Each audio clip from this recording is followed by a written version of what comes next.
Olá, muito bom estarmos juntos nesse momento. Vamos nos preparando,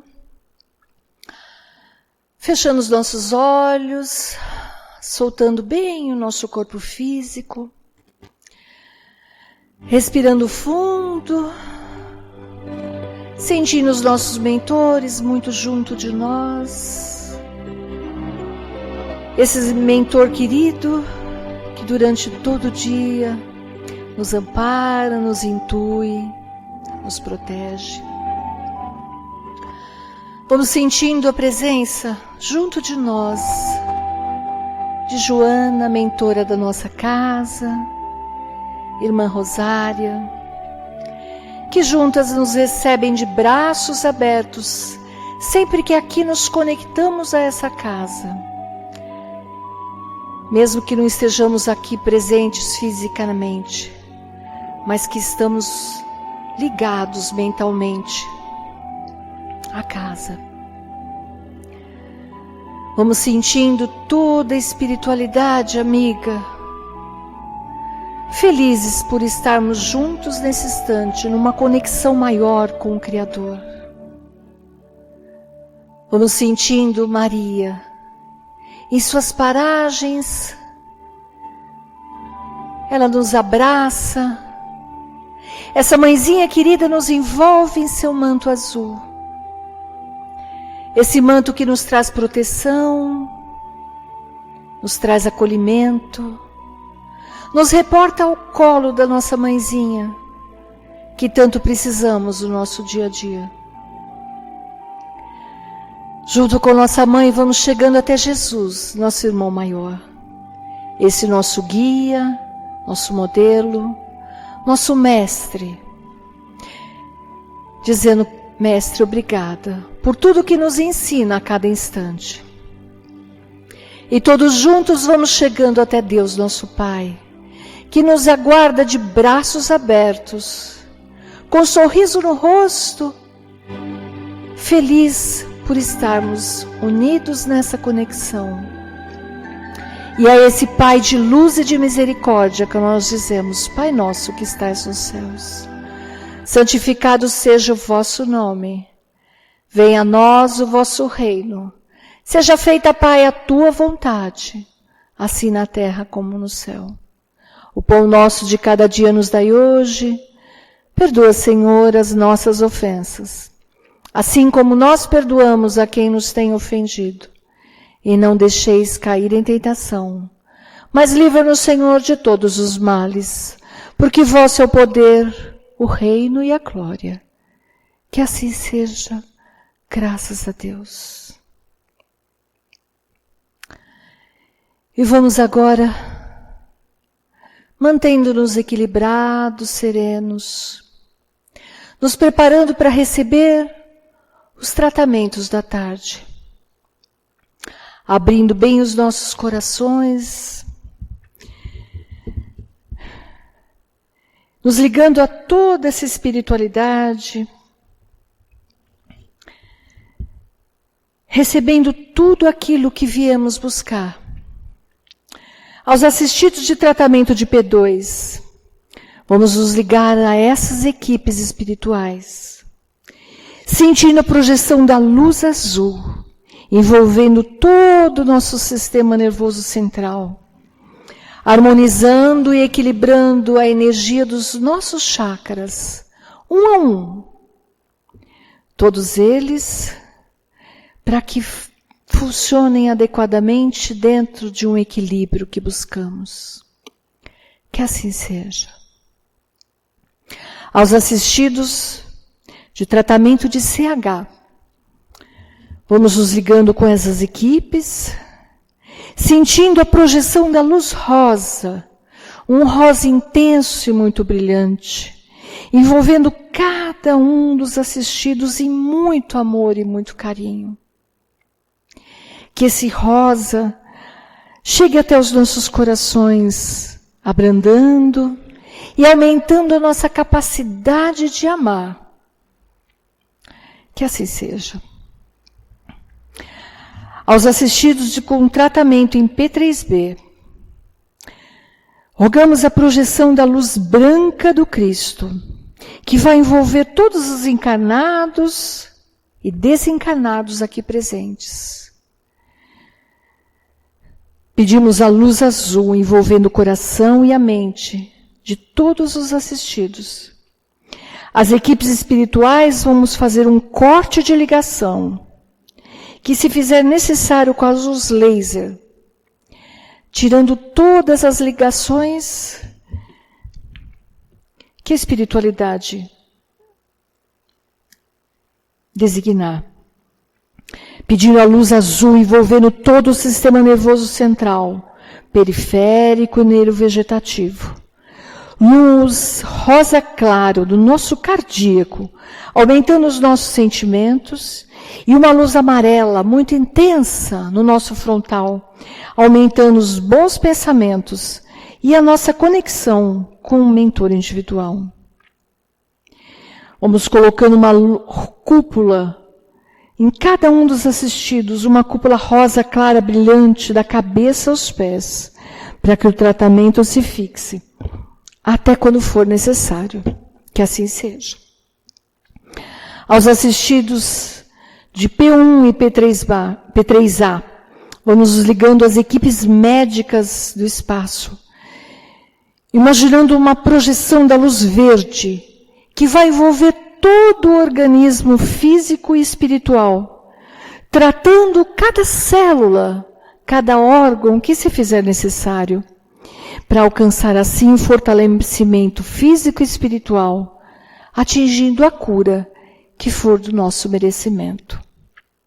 Pedindo a todos nós, encarnados e desencarnados, que sejamos envolvidos pelas bênçãos do Mestre Jesus e que cada um de nós possamos nos manter numa cúpula protetora até o próximo tratamento. Agradecidos que somos a toda essa espiritualidade e essa casa bendita que nos trata e nos fortalece a cada instante. Que assim seja, graças a Deus.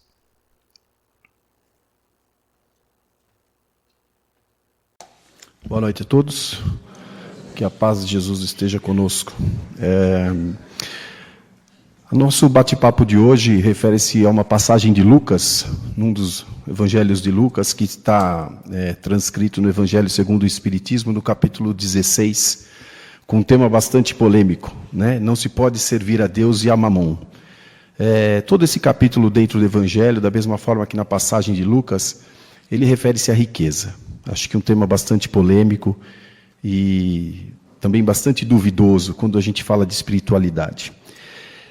Nesta primeira parte, acho que vale a gente fazer um pouquinho de comentário antes de a gente vir para a parte prática do negócio no nosso dia a dia, né? Porque muitas vezes na teoria é fácil, né? A gente não precisaria frequentar os templos, nem as igrejas, nem os centros. Seria muito fácil lermos a Bíblia e seguirmos o que está lá. O problema é colocar tudo isso em prática. Primeiro vamos entender que Mamon não é uma pessoa, nem um reino, nem um Deus. Mamon simplesmente é uma palavra aramaica com o significado de dinheiro, riqueza e posse, né? Então, quando Lucas faz essa transcrição de servir a Deus e a Mamon, ele está sendo muito claro quando ele fala que não dá para servir a Deus ou ao dinheiro, né? E é claro que a gente foi massacrado e fomos esmagados 300 anos depois, quando a Igreja Católica resolve adotar o cristianismo e resolve liberar apenas aquilo que interessava da verdadeira passagem de Jesus, escondendo toda a vivência dele junto aos essênios e toda aquela outra história que é muito mais interessante do que a contada e apresentada por nós até o momento. Mas em momento algum isso tira a inteligência e o brilhantismo de Cristo, um ser extremamente iluminado que nos deixou lições maravilhosas, e essa é uma delas. Esse capítulo, nós temos algumas parábolas importantes dentro desse capítulo 16, uma delas começa exatamente numa bacana, falando sobre a salvação dos ricos, onde ele fala uma coisa interessante, uma frase bastante comum e conhecida, que é mais fácil é mais fácil um camelo passar pelo buraco de uma agulha do que um rico entrar aos reinos dos céus. É claro que isso foi usado e isso foi interpretado de uma forma interessante, e naquele momento que aquilo é levado à humanidade, Era um momento propício, talvez, e talvez necessário para aquilo, em tempos primitivos, onde a violência era muito grande, e você precisava colocar algumas regras. E acontece que isso foi incorporado e trazido a nós, como se o dinheiro e a riqueza fosse algum pecado maior, né? E, na verdade, não é nada disso. É claro, este dizer, quando ele coloca e a gente interpreta isso com o caminhar e a inteligência que hoje temos, que um mundo é o espiritual e o outro mundo é o mundo material. Que o mundo espiritual e o mundo material, embora eles não se completam, mas eles se interligam, né? Então, essas passagens todas a respeito da riqueza e de Mamon, como também tem a parábola dos talentos, e tanto Jesus nunca condenou a riqueza, porque nessa parábola dos talentos, o servo fala exatamente isso: a 2 eu te dou 5 talentos e a 1 te dou 1. Algum tempo depois, os 2 servos que voltam e duplicaram e triplicaram aqueles talentos, são elogiados pelo Senhor. E aquele que simplesmente guardou é criticado porque ele tinha que ter feito daquilo produzir.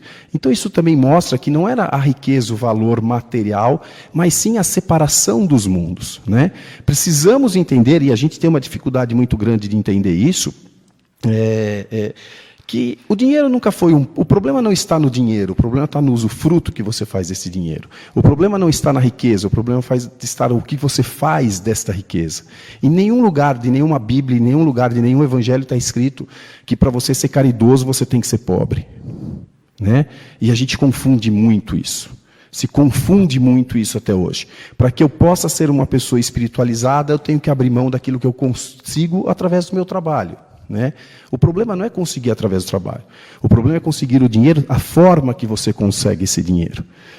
E é isso que a gente precisa se perguntar, e é isso que a gente tem que tentar entender, que esse legado de Jesus, só para vocês terem uma ideia, antes de eu passar um pouquinho para frente, num dos itens, num dos subtítulos, que é Jesus na casa de Zaqueu, ele começa com uma frase que eu vou até ler aqui para vocês, é uma frase só para a gente entender exatamente o brilhantismo e a inteligência de Jesus e como isso foi transcrito por Lucas.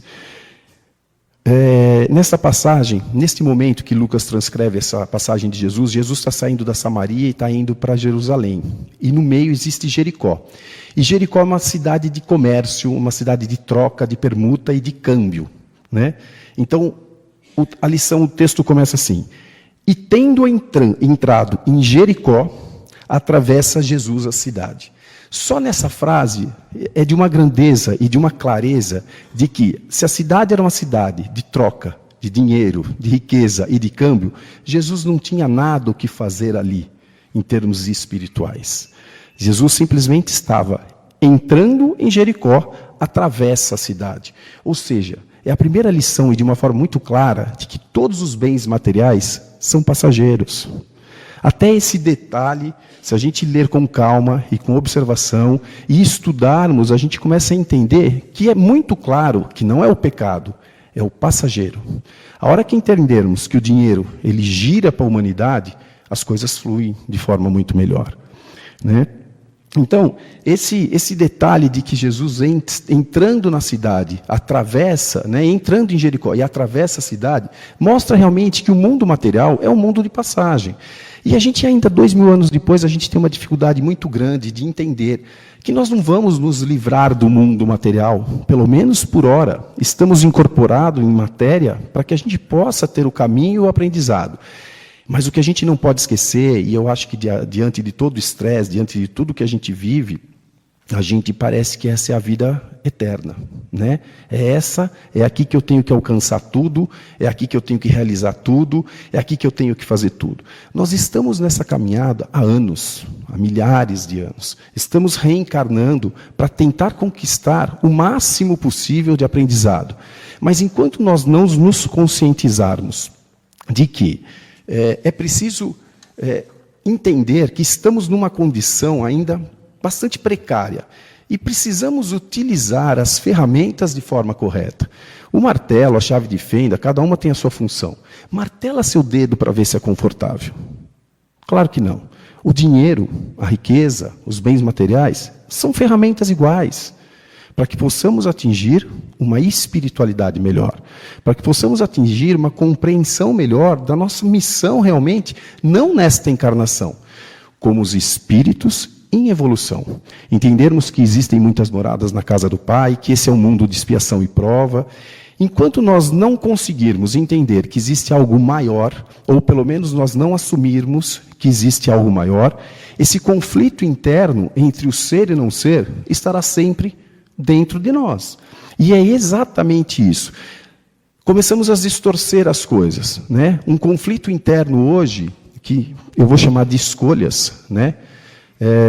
E parece que está muito difícil a gente entender que a nossa vida é feita de escolhas. E cada vez que a gente escolhe algo, a gente tem que abrir mão de outro algo. Toda vez que eu escolho ser ético, né? Eu estou abrindo mão de não ser ético. Toda vez que eu escolho em ser caridoso, eu estou abrindo mão de ser egoísta. E assim vai. O problema é que parece que a gente sofreu uma carga tão grande de responsabilidades em cima de algumas virtudes que parece que elas se tornaram inatingíveis. E realmente elas se tornaram inatingíveis, porque a gente começou a perder um pouco a noção de onde a gente vai, para onde a gente tem que ficar. E a gente não entendeu que a gente não tem onde ficar. A gente só tem uma única opção: ir além. A gente precisa caminhar. A gente precisa evoluir. Essa é a nossa essência, né? A nossa evolução espiritual, ela vai acontecer. Vai demorar mais para uns, menos para outros, mas é a nossa essência, né? É por isso que estamos aqui, somos espíritos. A nossa missão final é a evolução. E aí existem milhares de dizeres: pelo bem, pelo mal, pela dor, pelo amor, não importa, mas vamos caminhar. As leis naturais e a lei do progresso está aí e vai fazer com que caminhemos, seja por amor ou seja pela dor, mas vamos caminhar. Então a gente precisa trazer esse ensinamento de Mamon e Deus como escolhas. Precisamos escolher que caminho nós vamos ficar, né? E quando você fala de escolhas, a gente começa a mexer em algo chamado valores. Valores morais, valores materiais e valores emocionais, que acho que é a base de tudo. Estamos com os nossos valores emocionais muito ruins, muito mal trabalhados. E como é que eu acabo fazendo uma escolha se eu não trabalho ódio, se eu não trabalho rancor, se eu não trabalho perdão, se eu não trabalho paciência, né? A gente não tem paciência para mais nada. Então, assim, é claro que se eu não trabalhar o ódio, se eu não trabalhar a raiva, que é um valor emocional, isso vai se transformar numa vingança, que é uma falta de valor moral. Né? Eles estão ligados entre eles. E a gente precisa começar a entender, e precisamos começar a pôr em prática, e precisamos assumir que escolhas são necessárias. As escolhas da nossa vida, a gente começamos a tratá-las como obstáculos de pressão, como verdadeiras guerras interiores. Né? Eu escolho a Deus, o Mamon. Não, eu escolho aquilo que eu estou preparado para ser. Escolho aquilo que eu tenho condições de escolher. Se algum de nós aqui conseguir seguir o exemplo de São Francisco de Assis, largar tudo e virar franciscano, parabéns. Mas você está preparado para isso. A grande maioria de nós, a grande maioria não está preparado para isso. Mas precisamos dar o primeiro passo. Talvez o primeiro passo seja esse. Começarmos a frequentar uma casa espírita. Isso vai ser o suficiente? Não. Eu preciso ir além. Eu preciso fazer uma outra escolha. A partir do momento que eu conheço a doutrina, seja a doutrina espírita, seja a católica, seja o que for, a partir do momento que eu faço a escolha por Deus, eu preciso começar a me aprofundar nisso, preciso começar a estudar, preciso buscar conhecimentos, preciso começar no meu dia a dia a colocar em prática. E de novo a gente volta em valores. Né? Eu estudo, eu tomo conhecimento, mas chega uma oportunidade do meu trabalho de eu me dar bem. Mas eu talvez não possa ser tão ético para me dar bem. E aí eu fico em prova. Mas isso não é escolha. Né? Ou melhor, é uma escolha. Eu posso continuar ético, como posso não continuar ético, mas eu vou me dar bem. Né? Então, o que nós precisamos estar atento, e acho que a gente precisa começar a assumir, é o seguinte: imprevistos são imprevistos. Quando a gente faz uma escolha, a chance de a gente fazer a escolha pelo certo é grande. Mas talvez a gente tenha escolhido e tenha escolhido errado. É uma aposta. Precisamos analisar a situação e fazer a escolha. Mas nunca, quando a gente escolhe por algo, a gente sai perdendo, entre aspas, desde que a gente não escolha aquilo que a gente já tem. Por que isso? Porque escolher é mudar. Escolher não é ficar no mesmo. Aquela história que não se mexe em time que está ganhando, só vale no futebol. E muitas vezes nem isso, porque o time não vai ganhar para o resto da vida. Porque se fosse assim, o primeiro campeão mundial seria o campeão mundial até hoje. Não é verdade? Então, essa história que se não se mexe em time que está ganhando, ele é um dito popular talvez um pouco ultrapassado. O que precisamos entender é que, assim, a partir do momento que eu fiz uma escolha, e nós vamos viver de escolhas, vivemos de escolhas, primeiro de tudo, tenho que estar ciente que eu estou abrindo mão de alguma coisa.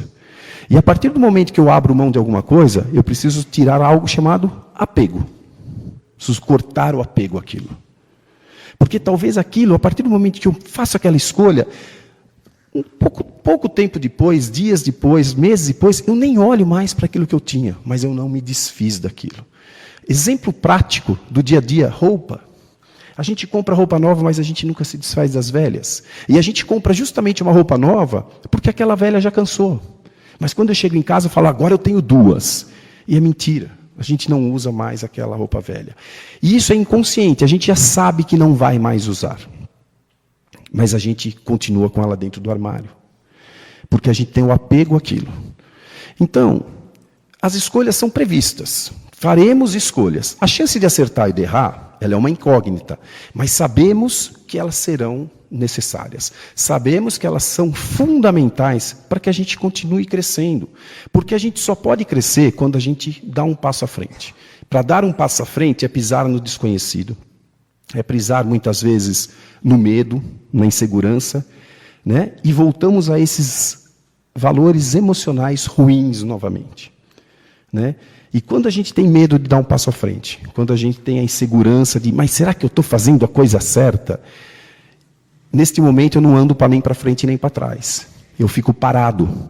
E aí eu começo a me perguntar, vem um problema, uma situação dessa, mas eu não sei se eu mudo de emprego, eu não sei se eu vou além de outro emprego, mas do jeito que está, tá bom, a situação está difícil por aí, eu não sei se eu troco meu carro, se eu não troco. E a gente começa a se encher de eu não sei ser, de ser, e aí depois a gente olha para trás e fala, pô, mas a minha vida não caminha. Claro que ela não vai caminhar. A gente travou essa energia de uma forma tão grande em volta da gente, que a gente quer trazer uma lei de prosperidade como? Não existe. A energia tem que fluir, o dinheiro tem que fluir, as coisas novas têm que fluir, as coisas velhas têm que passar, e a gente tem que continuar caminhando. Mas a gente está sempre nesse imprevisto. Não, mas as mudanças são previstas. Eu tenho que me preocupar se não der certo. E se não der certo desse jeito? 90%, eu arrisco mais, 98% das atitudes que a gente toma por algo novo, a gente nunca se arrepende. A gente tem momentos, talvez até de um pouco de receio mesmo, falar, puxa, por que eu fui fazer isso? Mas quando a gente caminha, deixa o tempo passar, uns 6 meses, 1 ano no máximo, a gente olha atrás e fala, puxa, ainda bem que eu tive a coragem de fazer isso. Eu melhorei, eu me desafiei, eu consegui crescer, ou se eu não cresci, eu amadureci, eu ganhei experiências positivas, enxergo as coisas de outro jeito. E por que a gente consegue ter essa sensação? Porque essa é a nossa essência. Ir à frente, ir além. Quando eu fico estagnado, na dúvida de se eu tomo uma atitude ou não, se eu faço por uma escolha nova, se eu vou em busca de algo novo ou não, a minha vida está travada. Né? E eu começo a amarrar as pessoas que estão na minha volta. E quando eu falo isso, eu não estou me referindo apenas a uma oferta de emprego, uma decisão de um relacionamento pessoal. Estou falando isso através de escolha de pessoas. Será que a gente está escolhendo se a gente está tendo Deus do lado, ou se a gente está tendo Mamon do lado, não no sentido de dinheiro e nem Deus no sentido da espiritualidade? Quem são as pessoas que estão ao meu redor? Essas pessoas que estão ao meu redor vibram o quê? Coisas boas? São pessoas positivas? São pessoas negativas? São pessoas que sugam a minha energia? Será que... Vamos inverter o processo de referência. E o que eu estou sendo para aquele que está do meu lado? Eu sou positivo, eu sou para frente, eu sou negativo. Porque toda a história tem 3 lados. A minha, a sua e a verdadeira. Então não são as pessoas só que puxam a gente para trás. Talvez a gente esteja no papel de puxar um monte de gente para trás. Mas a gente não faz essa pergunta. Porque o outro que tem que escolher. E para toda escolha é assim. Se você não fizer a sua escolha, alguém vai escolher por você. Se você não der a sua opinião, a maioria opina e você é obrigado a ficar quieto. Então, precisamos entender que a maior ferramenta que Deus nos deu na mão é o livre-arbítrio. É poder escolher aquilo que eu considero que é melhor para mim. Talvez eu esteja até errado em algumas vezes. E isso a vida vai se encarregar de me mostrar. Que eu errei nesse ponto, que eu errei naquele. Mas quando a gente toma uma decisão consciente de querer acertar, dificilmente ou raramente a gente se arrepende de ter feito isso. Raras são as exceções, com raríssimas exceções a gente se arrepende. E a gente só vai se arrepender quando a gente arriscou fez uma nova escolha, sem medir consequências. É difícil? Muito difícil. Ninguém falou que seria fácil. Nós estamos há 2000 anos tentando entender uma lição. 4, 5 parábolas. E a gente ainda não conseguiu entender, a gente entendeu. Mas a gente não consegue colocar em prática esses ensinamentos. Por um único e simples motivo. Nós estamos muito, muito, muito distante da espiritualidade de Jesus. Muito distante. Por isso não foi qualquer um. Foi alguém que veio para nos ensinar, através de exemplos simples, práticos, que o caminho até essa espiritualidade seria longo e difícil. Não tenha dúvida. Mas precisamos fazer escolhas. Precisamos estar prontos para o previsto. E errar algumas escolhas é o previsto. O que nós temos que estar preparado é para o imprevisto. Já chama, né? Não estar previsto nisso. E para isso, não podemos ter medo de escolher. Não podemos ter medo de escolher as pessoas que estão do nosso lado.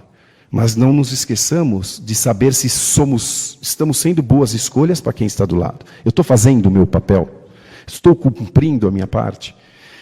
Quantas vezes a gente para estudar uma doutrina? Quantas vezes a gente para estudar um comportamento? Quantas vezes a gente tem uma pessoa do lado?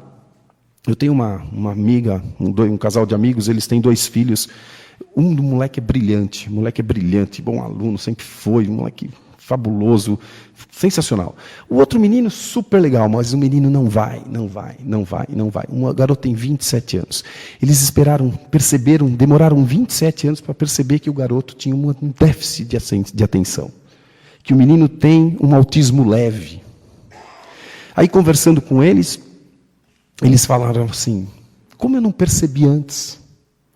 Né? Estava tudo na minha vista. Um garoto que tinha pouquíssimos amigos, que tinha pouco relacionamento, só queria ficar em casa. E muitas vezes, esses sinais estão na nossa frente.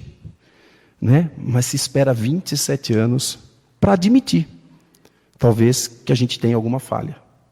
Né? Porque o único motivo, escolhemos não tomar atitude.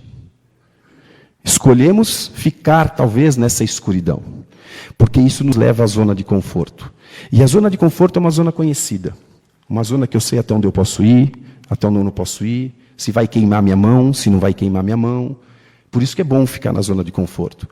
Mas a zona de conforto, com certeza, traz vários problemas. O primeiro deles é que estamos estagnados. Não vamos chegar a lugar nenhum. E a vida vai se encarregar de nos empurrar. E aí vai ser muito pior.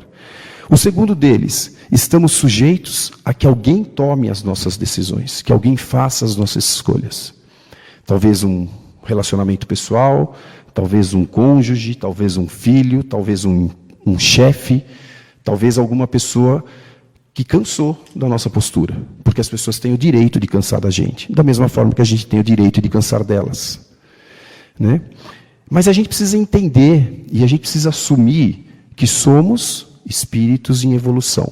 E quem está em evolução não pode estar parado, não pode estar estagnado, não pode se dar ao luxo de não fazer escolhas.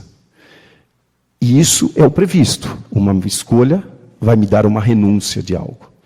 E precisamos pôr na balança, né? Aquilo que vai valer a pena e aquilo que não vai valer a pena. Mas é muito melhor a gente arriscar do que a gente falar, puxa, fui pego de surpresa. Se eu tivesse feito isso, se eu tivesse seguido o meu instinto, se eu tivesse ouvido o meu anjo da guarda, aí depois a gente acha um monte de problema, um monte de sinal e fala, tá vendo? Não prestei atenção. Faltou fé. Faltou fé em acreditar na vida. Faltou fé em acreditar no anjo da guarda, no mentor espiritual, em quem a gente acredite. Porque o nosso instinto, a nossa essência, o nosso próprio espírito falava, caminhe. Dê o passo, vá para frente, arrisque, Mas a gente muitas vezes reluta, porque é muito melhor ficar nessa zona de conforto. E, enfim, esse momento de escolha, né, que até abrindo um pouquinho a conversa ali, tem mais 5 minutos, ele vai nos trazer o desconforto. Quando eu saio do conforto, eu entro no desconforto. Mas precisamos ter a inteligência, e eu acho que talvez até a humildade, né, está nos faltando um pouco de humildade, de entender que uma crise nos dá crescimento. Mas uma crise, seja ela pessoal, seja ela interna, seja ela de relacionamento, ela nos faz crescer, porque ela nos desafia a melhorarmos. Ela nos desafia, se eu estou com um problema de relacionamento com ela, a sentar e conversar, a ter paciência, né? Ela me desafia a estudar algo que talvez eu desconheça para poder entender. Ela me desafia talvez fazer um curso, porque senão eu vou perder aquele emprego. Uma crise me faz andar. Mas a gente acha que crise é o estado ruim que nós temos. Ao contrário, ela é a grande ferramenta. Porque é na crise que eu tenho livre-arbítrio e posso colocar a maior essência que Jesus nos deixou. Fazer a minha própria escolha. E não que alguém escolha por mim. Fazer a minha própria escolha. Custa. Dói, talvez doa. Mas o resultado é um crescimento. É um amadurecimento. O resultado é um ser humano melhor. Alguém duvida? Tenho certeza que não. Quem de nós não passou por crises e não saímos mais fortes? É esse o objetivo. Precisamos parar de achar que quando estamos em crises, seja ela moral, emocional, uma crise financeira, é um convite à oportunidade de mudar. Puxa, mas está tudo tão difícil, eu não vejo saída, como é que eu resolvo um problema de doença? Lembre-se, a gente não consegue mudar o que somos hoje. O que somos hoje é o resultado do que fizemos no passado, principalmente na infância, há 10 anos atrás. A pergunta que temos que fazer é assim: como eu me vejo daqui 2 anos? Qual será o meu futuro daqui 2 anos? O que eu posso fazer para estar melhor daqui 2 anos? Talvez eu precise começar a fazer exercício para não ter um problema de coração, não ter um problema físico. Todo mundo sabe. Você vai no oftalmologista e ele fala para você, faz isso, toma isso, mas faz exercício físico. O oftalmologista, é mentira. Então assim, quantas vezes eu levantei cedo para talvez fazer uma caminhada, para que daqui 5 anos eu não tenha problema de saúde? A gente entra na zona de conforto. É muito melhor ficar em casa vendo televisão. Principalmente agora que é frio, dormir um pouquinho mais tarde, ficar no coberto. Dá trabalho botar um shorts, um tênis e fazer uma natação, ainda tem que lavar um cabelo, fazer uma caminhada. Puxa, está chovendo. Mas se não fizermos hoje, a vida vai cobrar amanhã. E físico é físico. Tem prazo de validade. Ou a gente assume essa responsabilidade, ou não. Mas isso nós estamos falando de mamon, nós estamos falando de posse. Estou falando de riqueza, estou falando de posse. E o meu lado espiritual? O que eu tenho feito? Eu tenho vindo aqui, ouço palestras, entro na cúpula da casa, tomo um passe. Poxa, não existe tratamento melhor que isso. Eu vou ficar nisso por mais 10 anos. Ou eu vou em busca da doutrina, eu vou ir atrás se isso realmente me interessa. Ah, vou fazer escola. Putz, mas escola dura 7 anos. Mas é só o começo, porque depois da escola vem o trabalho, e aí a gente começa a entender que a gente está em busca de um crescimento. Estou aqui, obviamente, falando do centro espírita, mas com a liberdade total de que cada um tem a sua crença, e acredito que todos estejam aqui buscando isso, mas é preciso ir além. Se hoje me conforta vir numa palestra pública, o meu sino tem que tocar, que isso é só o começo. Talvez eu tenha que inverter os papéis, estar dentro de uma sala de passe, futuramente, fazendo talvez uma palestra, passando uma palavra, tentando ajudar aqueles que estão próximo de nós, fazendo uma parte de um sopão. Eu não sei exatamente qual o caminho que cada um aqui vai tomar. Mas a gente precisa fazer alguma coisa. Eu não quero nada disso. Vou estudar a doutrina na minha casa. Perfeito. Mas vá atrás da melhora. É a nossa essência evoluirmos. E quando vem uma lição de não se pode servir a Deus ou a mamon, é muito claro que entendamos que o mundo material é só uma ferramenta. Se nós nos curvarmos, literalmente, a esse senhor mamon chamado dinheiro, nós vamos estacionar. Porque o dinheiro é deste mundo. Mas nós somos espíritos, né, que estamos, vamos por assim, né, não condenados, que é uma palavra difícil, mas estamos com a missão de evoluirmos e ir para outros mundos, onde a essência será muito mais sublime, onde a necessidade do material ela vai se perdendo. Não é que vamos abrir mão do material. A necessidade do material será trocada. Porque na vida nada se perde, nada se cria, né? Tudo se transforma. E a evolução também é assim. Quantas coisas materiais já tivemos que hoje não nos fazem mais importantes? Muitas vezes a gente é jovem, sonha com um carro maravilhoso, de repente a gente chega lá, tem até a condição de comprar e fala, pô, mas o carro me leva para qualquer lugar. Isso parece bobagem, mas talvez seja uma maturidade de um desprendimento.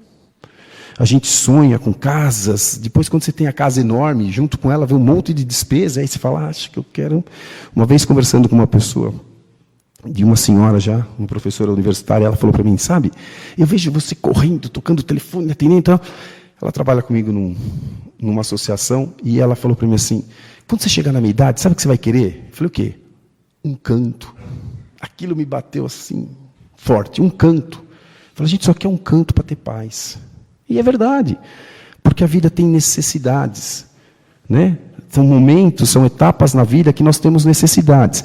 E aí cabe um pouco da nossa lição, né? A quem nós estamos servindo neste momento? A busca de uma espiritualidade maior ou as nossas obrigações impostas por nós mesmos de ter uma casa melhor, um carro melhor, tudo melhor? O qual não é pecado nenhum, desde que você esteja em paz de espírito, desde que você esteja feliz com você mesmo, desde que você esteja entendendo que aquilo talvez seja uma satisfação pessoal para te dar motivação de buscar algo maior. Mas que vai passar, vai passar. Porque a hora que desencarnarmos, você vai com uma roupa e não leva mais nada. Mas todos nós sabemos disso. E por que a gente não consegue colocar em prática? Ah, porque são os compromissos sociais, né? De casa, de conta, de filho. Então, mas qual foi o projeto que nós fizemos? Né? O que nós fizemos lá atrás e projetamos? De tudo que nós projetamos e atingimos, o que realmente me deu satisfação? E aí eu vou fazer uma pergunta bastante interessante. Será que se eu atingir o maior conforto possível que o dinheiro pode me dar, eu vou ficar longe de problema? Quem acredita nisso? Que se você atingir o dinheiro, o conforto, a segurança financeira, os problemas vão desaparecer. Quem acredita nisso no fundo? Ninguém. Porque sabemos que não é verdade. Sabemos que não é verdade. A quantidade de dinheiro, a quantidade de riqueza, a quantidade de bens que se tem, são proporcionais aos problemas. Quem tem sabe. Né? Porque se fosse assim, os empresários estavam com auréolas voando. E não é verdade. E aí, só voltando um pouquinho ainda aos valores e a esses sentimentos, para não estourar muito o horário, uma coisa que eu gostaria de falar é o seguinte. Muitas vezes, eu já ouvi umas pessoas falarem assim para mim. Uma vez um empresário falou para mim assim, eu não tenho tempo, por isso que eu dou o dinheiro para a caridade. Eu respondi para ele assim, e onde está o teu valor de dar o dinheiro para a caridade? Pô, os caras compram, é verdade, o dinheiro ajuda num monte de coisa. Mas no seu caso, mais do que o dinheiro seria o seu tempo. Porque o seu tempo hoje vale muito mais para você do que o seu dinheiro. E na maioria dos empresários é assim que funciona. Porque para ele, ficar uma hora, talvez, fazendo uma caridade, distribuindo um sopão, tem um peso muito maior do que se ele pegar, talvez, 1.000, 2.000, 5.000 reais e fizer uma doação.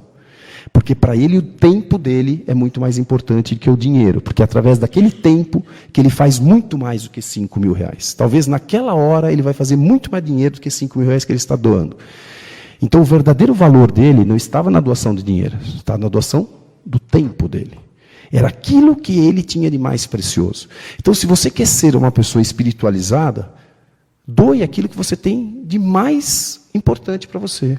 daquilo que você tem de mais espiritualização. Porque isso sim é a verdadeira caridade. É aquilo que me faz falta, entre aspas, não é o prato de comida, muitas vezes, né? Não que isso não seja importante, não que isso não tenha valor, pelo amor de Deus, não estou dizendo nada disso. As doações financeiras são importantes, sim, né?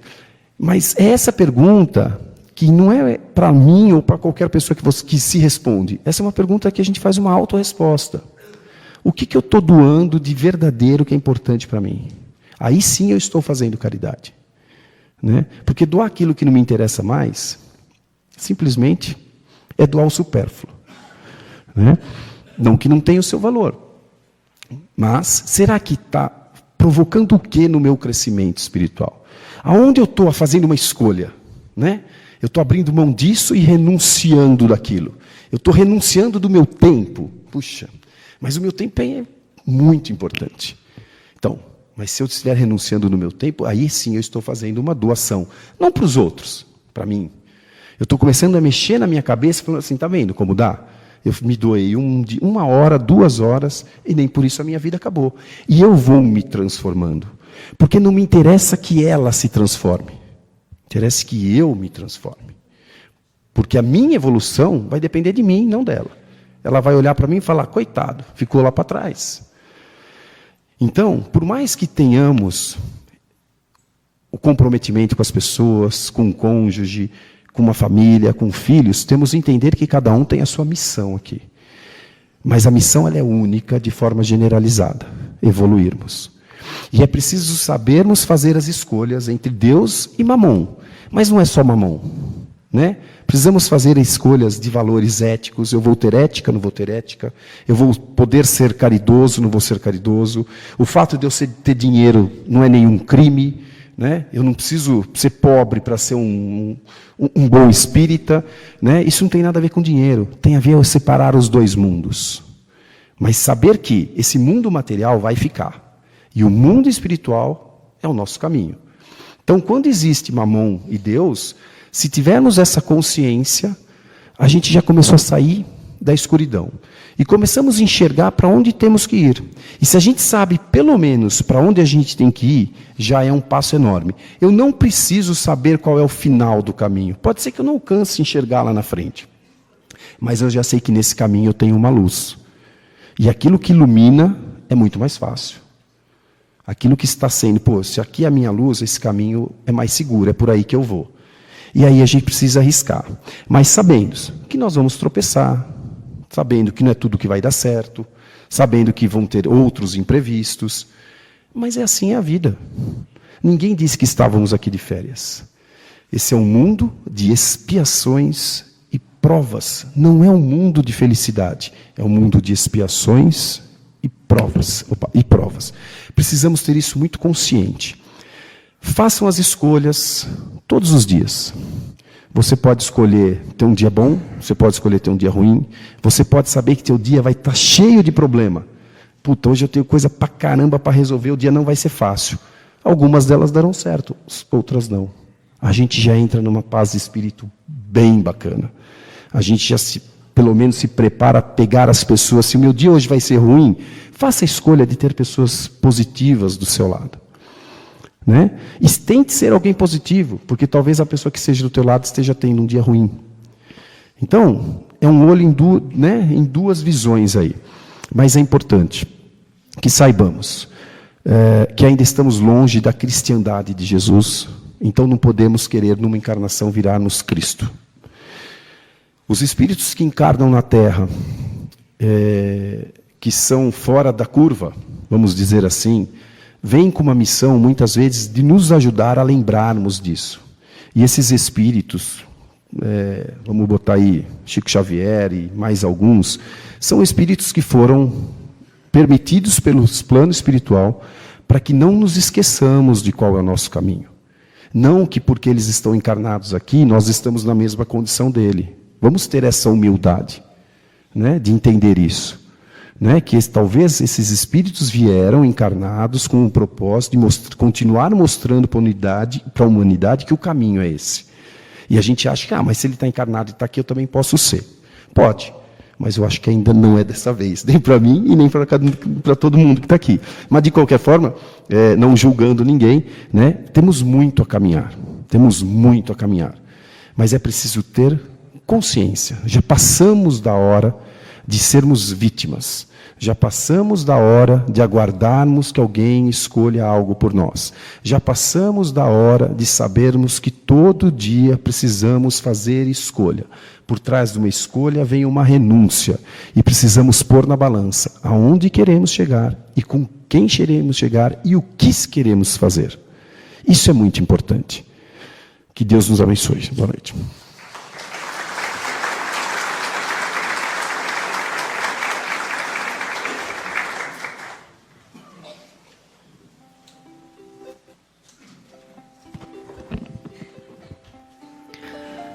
Pai querido, só temos a agradecer por estarmos aqui, mais uma vez, reunidos em Seu nome. Agradecemos por esses ensinamentos que recebemos essa noite e que possamos fazer as nossas melhores escolhas e que essas escolhas possam contribuir para o nosso desenvolvimento, tanto moral quanto espiritual. Que possamos usá-los para o nosso crescimento, para ajudarmos o nosso próximo.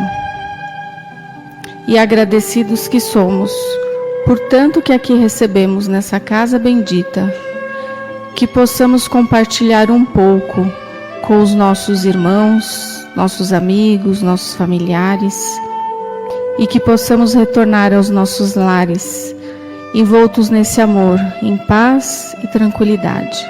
Que assim seja, graças a Deus.